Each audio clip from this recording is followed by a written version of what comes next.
All right, today we're going to be talking about evaluating large classes online. By the end of this session, participants will hear colleagues' experiences and share your experiences with evaluating large classes online, discuss some of the pros and cons of online proctoring, discuss balancing grading workload when considering different types of assessments, including some strategies to increase efficiency and integrator reliability when creating open-ended assessments and problems. That's a very long phrase there.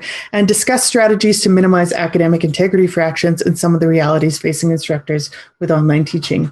For those who had signed up for this session before Monday, I had sent out a Google form asking for questions that you had. What did you want to get out of this session?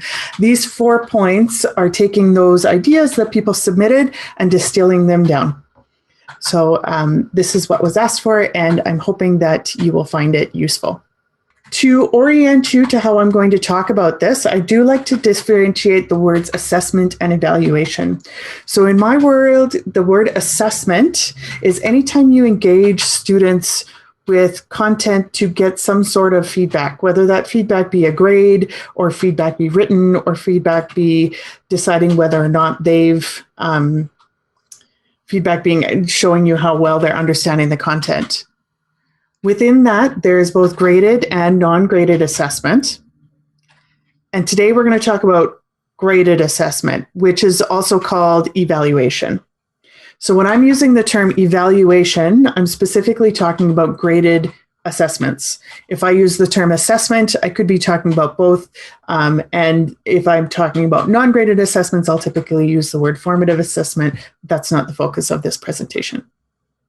I asked participants how many students were in their large classes, and these are our responses here, so we can see that most people were above the 99 student mark. So we saw most people talking about classes that are a little bit over 100 or that are over 100 up to those massive classes, which are 301 plus. This was important to me because I wanted to know what we meant by the term large class. So can you have a proctored assignment? Well, the answer is yes, but there's a lot of things you're going to want to think about here. Is it the best way to evaluate students? It is the way we have in the past because it's efficient and it's easy to ensure that it is actually the student writing their assessment. These are the primary reasons that we've been proctoring in the past. And then but is this actually the best way to get at the type of content and the learning outcomes that your course is intended to assess? You're also going to want to ask the questions, are students being provided with multiple methods of assessment? So in the University of Alberta policies about assessment, there is a line indicating that students should be assessed using multifaceted approaches, or multiple methods. So you want to make sure that you have more than one method to assess students in your class. And are accommodations and adaptations being made wherever possible? A lot of students, and this came out in the GFC conversation, which I'm sure many of you would have seen, a lot of students are international, so they need time changes. They need to think about access to computers and when they have availability, and proctoring isn't necessarily conducive to that. That being said, what I'm discussing there are adaptations, which the university has called instructors to make, not necessarily accommodations which are required by SAS. Strategies to evaluate large online courses without using proctoring. Group and peer assessment. Here I've linked you to a page from the University of Waterloo, and they have some great strategies and great explanation on how to assess group work. Group and peer assessment can be really useful because it takes that 50 or 300 assignments down into 60 assignments if you had 300 classes, if you do groups of 5. Students aren't big fans of group work in general, and it can be a little bit of a difficult sell. As well with group work, you need to decide if you're going to balance individual grades and group grades. So are students only receiving a mark for the actual grade, or are they handing in individual pieces? If they're handing in individual pieces, that is going to require some of your time and effort to grade as well. I like to use group and peer assessment as opposed to, I like to use peer assessment as opposed to peer evaluation. Peer evaluation would be having students grade each other. I will have them give feedback to each other, and then I will typically take over the grading myself. That being said, my classes are typically 50 or less.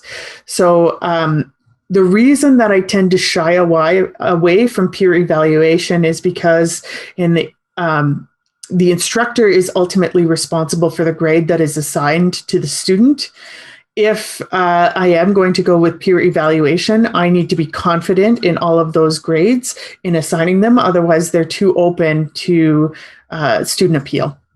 That being said, if your assignment does, or if your course does lend itself to larger assignments that require a lot of synthesis or multiple parts being brought together, group evaluation is a really good strategy. And on our website, we do have more information about how to set up a group assignment or group exam, even if you wanted to go with group exams. Drafted or scaffolded assignments. This is going to be very useful for those classes that have a lot of writing. When I say drafted or scaffolded assignments, this is where students will hand in a part at a time.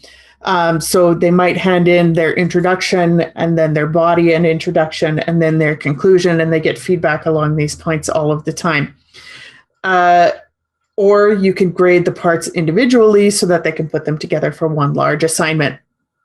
This has been shown to decrease academic integrity infractions because students continually have to build on their original assignment. It's difficult for them to find someone who will write each piece for them. So they need to build on this and give explanation about how they've done things.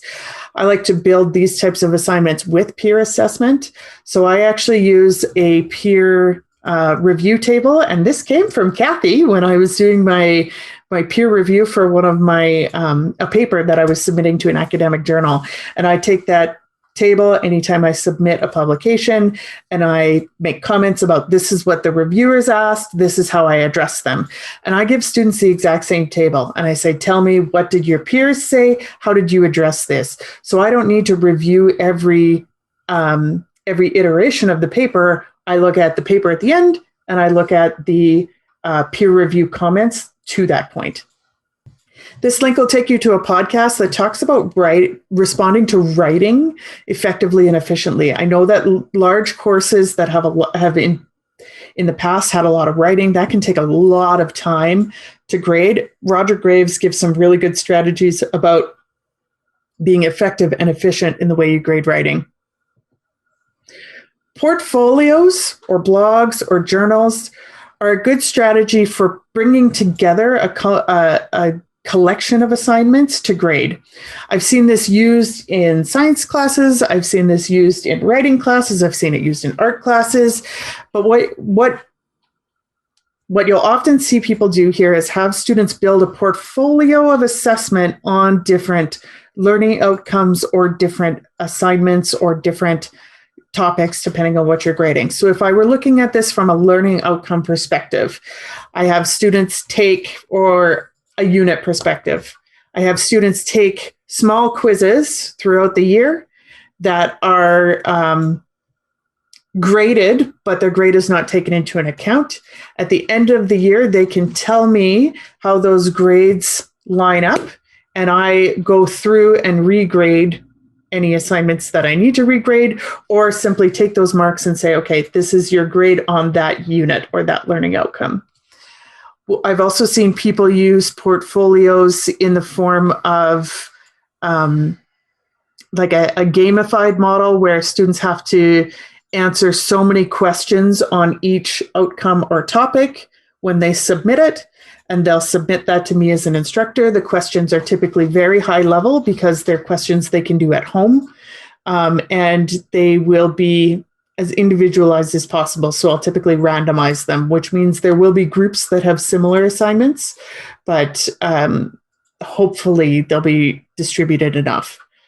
In an example of when I use this, keep in mind I taught K-12. I didn't teach these in post-secondary environments, but I taught a statistics class.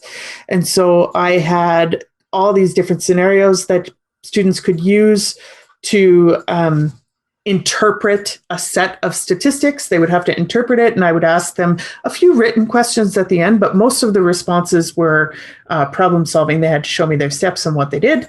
And then at the end, I would ask them to interpret these questions. The first couple of questions, they all did in groups, and I was okay with that. I knew that. But the responses had to be individualized. That being said, I wasn't marking 300, and a small army of TAs would be required to do that. Conrad and Apeno, they're two authors out of Athabasca University, and they offer some really good suggestions about using portfolios, blogs, and journals in online courses. There's also an example from environmental education. They use this method of a portfolio in assessing a higher education environmental science class. Like I said, blogs and journals are also a great strategy. You can have students submit to them as they go. You can assign students to submit to different weeks. However, because it's a lot of writing, it can be quite labor intensive to grade. One of the best strategies for minimizing your grading, especially in large classes, is to use really thorough and detailed rubrics. So I have a link to a video about how I create rubrics there, and a podcast also on using rubrics.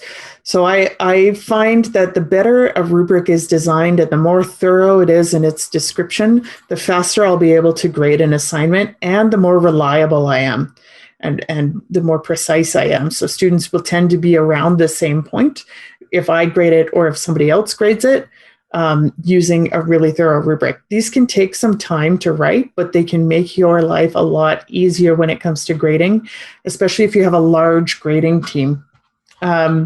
I'm happy to help anybody if you want to learn how to write a rubric, or if you're working on a rubric, please come to CTL and ask us for a consultation. This strategy came out of a couple of articles that I was reading, and they discussed having students submit video explanations of their work.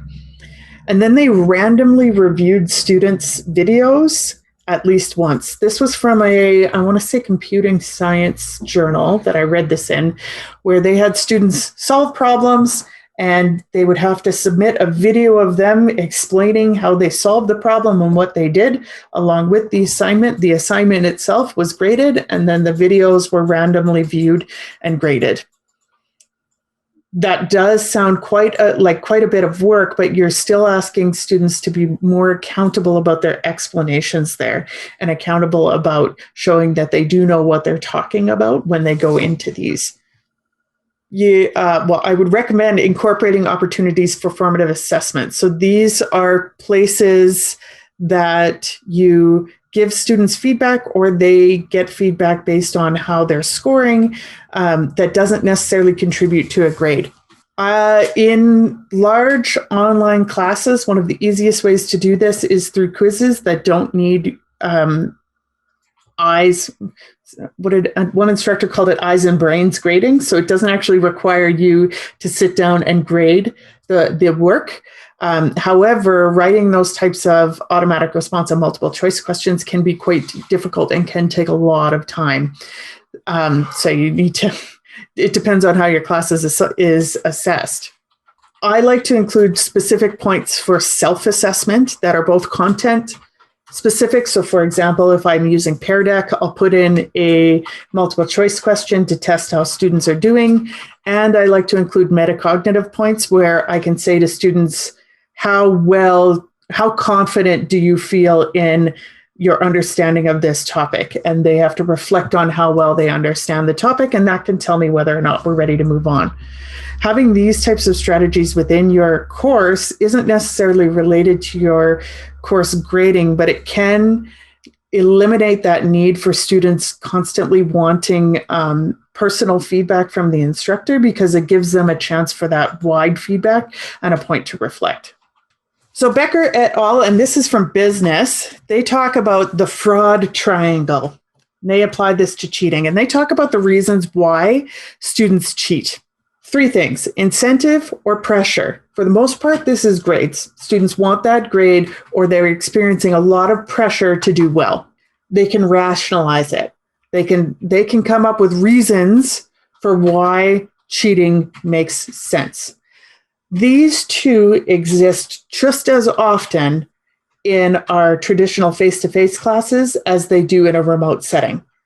The one that does change in the remote setting is opportunity, because it is much easier when there's not somebody watching you, right? Even when we go to proctoring, there's the outside spaces. Somebody was talking about a student put a poster on the wall and they could see everything behind them, which kind of eliminates the benefit of proctoring.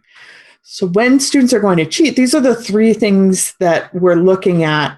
If all three of these can be accessed, students are more likely to undergo academic integrity fractions. So we need to try and minimize these opportunities. The lure of grades, very difficult to minimize. This is embedded in our culture. Slow change is the way to go, but not something we can fix right now. But something that you can do for the lure is to look at giving lower stakes assignments. So when it comes to teaching and learning remotely, the literature has said this, and Dr. Roger Graves has talked about this on those podcasts as well. Giving students more opportunities for evaluation worth lower grades can lead to less academic infractions.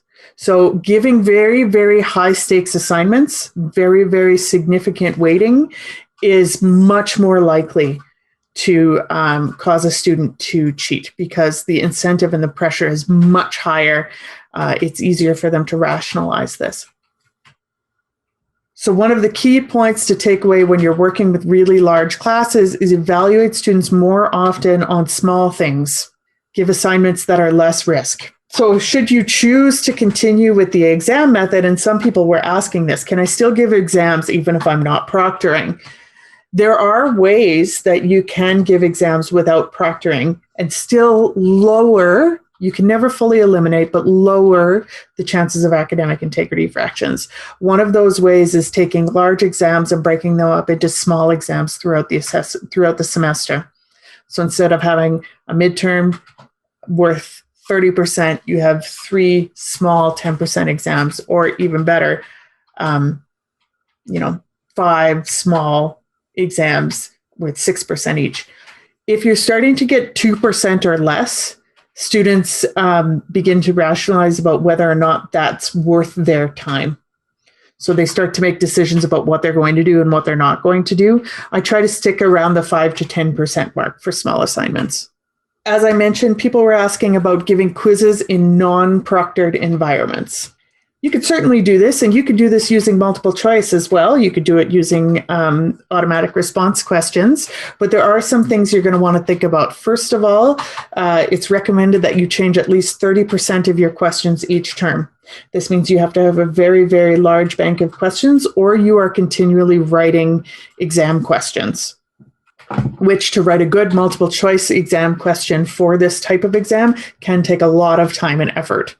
You need to avoid easily Googled answers. Students have learned, and they know, they copy the question and they paste it.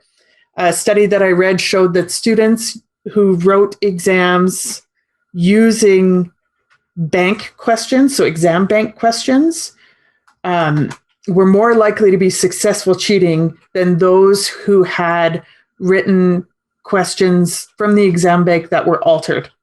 I think it was something like 81.9% of students who wrote the exam bank questions continued to cheat throughout the exam, whereas 61% attempted it when the exam bank questions were rewritten or reworked, and then it got lower as the exams went through the semester because it was too difficult. It took more time for them to Google it than it did for them to answer the question. This is a big one, and this is what a lot of people were asking about. How do I write these? So you want to use application questions and cases. The easiest way to step into writing these types of exams is to write a case or application type question and several multiple choice questions based on that. For example, if you were teaching in risk management, You may write a case about a potential safety risk that a scenario that students could walk into. And then you might make a list of 10 multiple choice questions in there versioning these. So on your case, you're going to have multiple questions asking about the same case.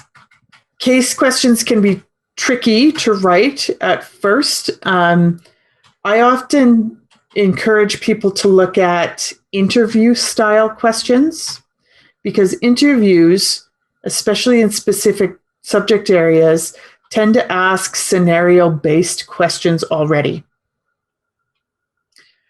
So looking up some interview questions in your field could be helpful. Use rubrics to grade written answers. If you go with a written answer, I really encourage you to use rubrics. Now, to be fair, I overuse rubrics, and I know this, and I will say that I will be the first one to say that. But I actually include rubrics in my exams. I don't necessarily put them on the exam because the questions themselves are written in such a way that students know how to use the rubric. But this is an example grading sheet from one of the exams I gave in a course a few years ago. And I can quickly go through and tell you whether or not an assignment or a response has met each of these levels as I'm grading it. This can really speed up exam and assignment grading. So I'm not spending time sitting and thinking, is this question a 3 or a 2? I have a description of what those look like. Multiple choice questions can be used. They should not be based on memorized material, especially if your exam is not proctored. So I have a link there, and Anita's going to put that link in the chat. This is the best practices for multiple choice questions. This is a presentation that I've given in another context about how to write good multiple choice questions. When you're writing your multiple choice questions, you want to write them based on cases and application questions. Also, anything that requires students to think about, synthesize, or rework some of the material. For example, I give a quiz on lab safety every year, and I will give students questions such as, a teacher wants to bring in a cow heart from the local butcher.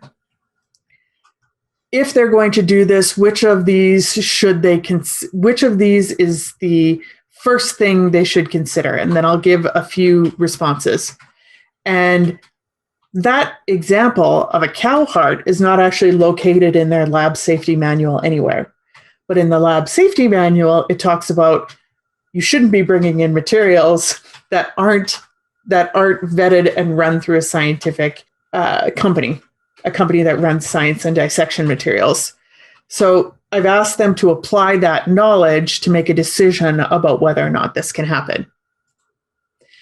I have a point on here called versioning your multiple choice questions. Versioning is a really good strategy to prevent cheating from peer-to-peer. You can tell E-class for their 5th question on the exam, give students one of these options, and you can tell it how many different versions it can pick from. So if you had a 10-question exam, multiple choice exam, and each question had 3 versions, then it's going to choose one of those 3 for each of the 10 questions, and it's very unlikely that students will have the same exam. The problem already that we could see is it requires a much bigger bank of questions to be developed. It does prevent opportunities for cheating with peers if they're written in such a way that they're application questions. Then it prevents cheating from copying as well. But this requires a lot of time and effort to write those questions. The first time I'm creating a course, if I have a 10-question multiple choice quiz, I'll typically version 3 to 4 of them. And then the next year I'll add more. And then the next year I'll add more. So the big thing when it comes to this type of assessment and assessing large classes, and I'm going to open it up to a bigger discussion at the end here, but it's a balancing act. As soon as you introduce new ways of assessing, let's say you go to something more open, like a written assignment, that requires more grading. So it doesn't take you as much time to create as a multiple choice assignment would, but it requires time to grade it. And unfortunately, there's really no way to make assessment completely open and take less time than a proctored exam. At least I haven't come up with how to do that yet. So it's a matter of deciding what can I do and where can I put my time here.